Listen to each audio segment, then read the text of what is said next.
Florida money right away. As soon as that series was set, as soon as that line went up, immediate money on Florida.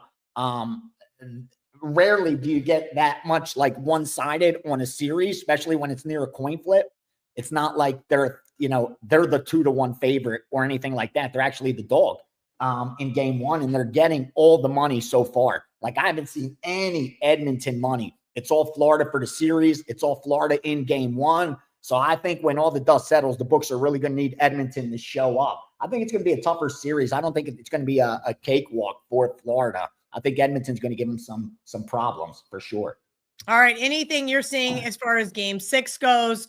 As I mentioned to start the show, like, Pacers just didn't even seem to care last night, keeping the Knicks alive here. Yeah, and I kind of laid off. I have the Pacers for the series. I kind of thought yesterday was a letdown game for them, so I stayed off it. In fact, historically, those teams didn't do all that well in that spot. But it's this game 6 where the series usually ends. Very few times in this round of the playoffs does the road team, like Indiana is for the series, win game 1 and game 2 on the road. It happens very rarely, like they were able to do. Those teams go on to win the series like at a high rate. And this game 6 is really usually where they shut it out. The public's betting that we do get a game 7. The early money that I'm seeing, at least from the recreational accounts, bettors accounts, it's on the Knicks. They're already tying in some of the baseball action with the Knicks. They're taking the points with the Knicks in game 6, and they're betting the Knicks on the money line. I haven't seen any sharp action just yet, but most of that has come late throughout the playoffs. Kind of like when the public knocks some of these totals out of whack, or even some of the sides, you'll see them step in and fire later, along with player props. That's where most of the betting action has come, at least from the betting syndicates on the playoffs. It's been in the player props. Like yesterday, I just had one player prop. That was it. We didn't touch the game. But I like Indiana in game 6. I think they close it down. Hopefully this line drops. I think it'll make a good money line bet. They don't want to go to a game 7.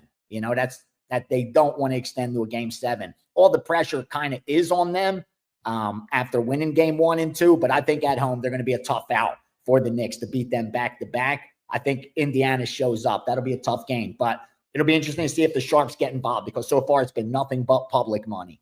Indiana at -12. I saw that in multiple Sharp accounts, and I saw Las Vegas -9, 9.5. So both favorites, both big favorites, was the only thing I saw so far. Most of the props come in later in the day. Most books don't even want to put them up till like 2 hours before game time. So no one's really tipping their hand until enough of the credit shops have WNBA props up, because I'm finding difficulty finding a lot of these, to be honest with you.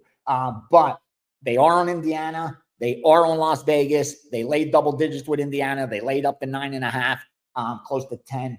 I think there's 10s even in some of the accounts on Las Vegas. So 2 big favorites in WNBA. Otherwise, it's been mostly baseball as we wait for the weekend and the playoffs in the NBA.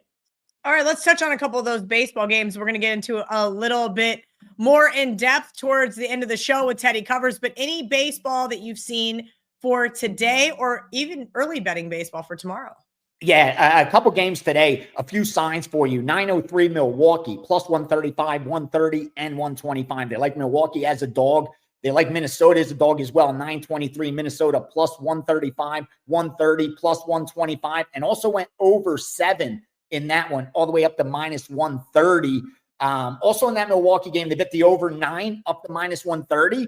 Then the over 9.5 as well, up to -115. Rarely happens when you go off that 9. Are they going to bet the next number? Because I say it all the time, 7, 9, 11 are the key numbers in baseball. But they went over 9 to 130, and then over 9.5 as well, up to -115. Kind of like they did in that Toronto and Athletics, where they went over the 8 and over the 8.5. And speaking of Toronto, they bet Toronto last night. Came back with Toronto today, -145, 150, 155, 160, laying the chalk on the Toronto side right now. And I gave you Minnesota. I gave you as a dog and the over in that game as well. So far, that's what we're looking at from the sharper bettors for Major League Baseball. It's a little early on the West Coast, but it's starting to pick up right now. Zach Reese and Dusko Todorovic under 1.5. you're good to minus 200 there. That should be a minus 300 that these guys do not see 7.5 minutes. Usually I look for a regression and a progression to the mean when there's those outliers that are like, 7 of their last 8 fights finished inside the distance, and they're in a weight class where you don't think that should be the rate they're finishing. But these guys know they don't get paid by the hour, and 7.5 minutes is a lifetime to both of them. I think this one is going to be extremely violent. It's going to end within the first round. Probably Reese is going to finish Todorovic, whose jaw just seems like, as it usually happens to fighters as they age, starts to weaken and weaken. But on the flip side, he's got some pop as well. And we've seen Reese get dropped also. So these are two guys that whether they win or whether they lose, it ends in a finish. And I just think that trend continues. So I like the under 1.5 there. And I also said I'm on an island. I like in the co-main event, I like Klein as a dog over Gamrot. Gamrot's the name. I get it. He's been clamoring for bigger names. He's calling out bigger fighters. He wants top 3 guys. He wants a shot at the title. I get it. But he's overlooking Klein, who's extremely dangerous. Great takedown defense, pops a ton of power, and Gamrot's been hurt before. Every round starts standing up, and that's where Klein's going to have a huge, huge, huge advantage. I thought this one's a coin flip, whether Gamrot's able to hold him down and control him, or Klein's able to keep it standing and do damage and win the fight that way. So I really do think that's a coin flip fight. At plus money, you got to bet it. And I was able to get plus 140 or better on the Klein side because, like I said, they're betting Gamrot, and I think that's going to continue. Most of the MMA money hasn't come in because we had a week off from UFC last week. So everybody's betting baseball. They're betting the playoffs. But as the money comes in later today, tomorrow, because it's a later afternoon card, rest assured, Gamrot line's probably going to go up. So if you agree with me, you'll probably get an even better number on the Klein side. In the main event here, we have Erin Blanchfield. She's minus 245. On the comeback, you got Macy Barber, that plus 200 number. Now, both of these females are young, rising talents in this division here. And you got, 26 years old, 27 years old, very young overall. But what you're getting with Erin, we know what we're getting here, right? She's going to be a wrestler. She's going to push forward. She's going to look to push the pace, really pressure you and crash the pocket. That's really what she does primarily. She has added in some a higher volume striking overall. But the thing about it, when you go back, you watch the tape, you look at some of the stats here, is that Erin is primarily a wrestler, but she honestly hasn't been that successful wrestling. Now, she is getting some victories here, and that's, credit to her overall. But, she had a recent victory over Rose Namajunas, which was, she was 2 for 8 on takedowns with 8 minutes of control time. But Rose is, not that strong, not very physical, and she can be bullied around. And that allowed Blanchfield to kind of find a lot of success there. But you even go back over her last 6 UFC fights. She is 4 for 33 on takedowns. That is not good, especially if that's going to be your main path and where you're looking to take this fight overall. And prior to the Rose fight, where she got 2 takedowns. Prior to that, the last time she got 2 or more takedowns was back in 2021 against Miranda Maverick. So it is just really hasn't really panned out for her. She has gotten victories. She's been able to, pull out some victories there. But you look at Barber, and Barber is going to have the physicality. She's going to have the strength advantage. And she's also, it's not the greatest look here where you have her getting taken down 5 times by Andrea Lee. That's not very good overall. But I think that she's getting better. She's starting to really, elevate her skill set overall. And I do think you did see, even in that fight, she was able to get up. She did have a good get-up game. She did have good scrambling ability. She was able to get back to her feet. And I think a lot of that here is going to pan out well for her. And if this does play out on the feet, I really think that, Barber has the better striking, more technical, cleaner combinations. She's going to be very aggressive. Both of these females are aggressive, but I do think that Barber, being the harder hitter on the feet, is going to find success and keep Blanchfield on that back foot. So I do like it here. I think that, yes, probably, Blanchfield should be the favorite here, but I think this number is very wide here, and I definitely think plus 200 on Barber is the side. Alan Nascimento, he's minus 155, and the comebacker, we've got Filho plus 130. Now, this line opened up for Nascimento minus 120. Money came in, got up to about minus 170, and now there is a buyback here on the Filho side. Now, the Nascimento, I get why he is the favorite, to a certain degree here, where he's got grappling. He's a high-level jiu-jitsu guy. He gets to the ground, slick transitions, opportunistic with his submission game overall. But the big issue here is there are multiple big shining red flags here on the Nascimento side. And the first one being the fact that his inactivity, he just hasn't been in the cage much. The last time he fought was January 14th of 2023. So you're talking 2.5 years ago that he hasn't fought in the UFC cage. Now, since then, since 2023, he has pulled out of 3 fights in a row. And I think that is a bad look overall. And again, it's hard to understand, is he injured? Is there an illness? It's hard to get some of that information. But any way you look at it, pulling out of 3 fights over the last couple of years is just not a good look overall. And you also got to look at the fact that, ring rust is a real thing. You talk to any fighter here, ring rust is an absolute real thing. It's obviously it's real in a lot of sports. That's the preseason. That's why all these things exist. So, for a guy coming in and a very tough fight stylistically is very tough for him. Plus, you look at Nascimento, he's 2-2 in the UFC. His UFC debut was 2018. So he has had 4 fights in about 7 years. That again is just not a good look. Why is he not fighting? Why is he not getting in the cage? And that just, again, at this price tag starts to be a little bit concerning here. And then you also got to add in the fact that, his 2 wins, his 2 wins were Jake Hadley, who's no longer in the UFC anymore. And in that fight over 3 rounds, he only landed 19 significant strikes, very low. And then he also beat Carlos Hernandez, who is, probably not even UFC caliber. So this is a spot here where not only is there issues outside of the cage, but also inside, he's not very active either. Very low volume guy, very, positional, very just kind of keeping you down. That's pretty much what he did against Jake Hadley. And that's really what I see is a problem here for him. And again, especially at this price where Filho, I think, is a guy that does have the grappling, does have a submission game, can kind of counter really the main path of Nascimento here. Plus, he's very scrappy. He's, aggressive guy. He's going to come forward. And I think that he can really bring it to him. So I think that this is going to be an interesting spot here. Plus, you even look at most recently for Filho is the fact that he's 3-1 in the UFC. His only loss came against Muhammad Makayev, who was an absolute savage, and he almost finished Makayev. So I think this is a great spot here. Another good plus money number here. And I think also the market's starting to see that, again, it was up higher. We're seeing that buyback here. I'm even seeing some, plus 120s out there now. So you definitely, if you're trying to get on this plus money number, I do think that the wrong guy is favored here. And I think that Jafel should get the job done. And one that we kind of ISO'd in on that's some nice plus money is tonight in that California game. Look at Romar Dennis going over a half 2-pointer. It's plus 135. All the guy does is shoot 2-pointers. So I think it was 8 or 9 of his 13 games last year. He had at least 1 2-point goal. And the interesting thing with this pricing, he is their 2-point shooting guy, is Romar Dennis of the California Redwoods.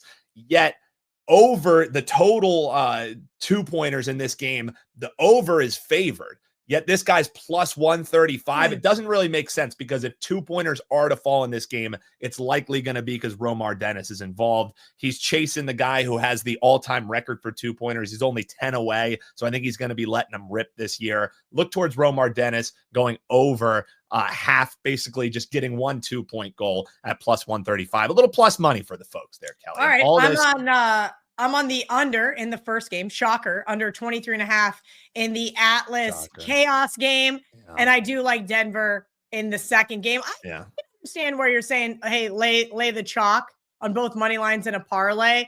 It's a little chalky for me. I also lean the under, of course, in the Denver, California game.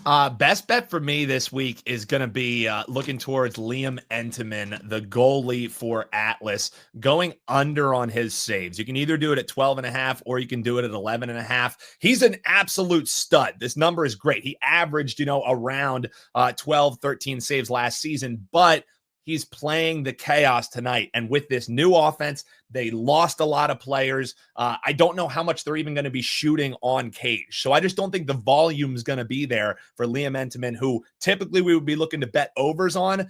I think at 12.5, around 11.5, you can get that at plus money if you want to sweat a little bit more. I just don't know if the volume is going to be there. So the best bet for tonight, let's look towards Liam Entenmann going under on his saves, Kel. Detroit's a short road favorite. Let's call him minus 120.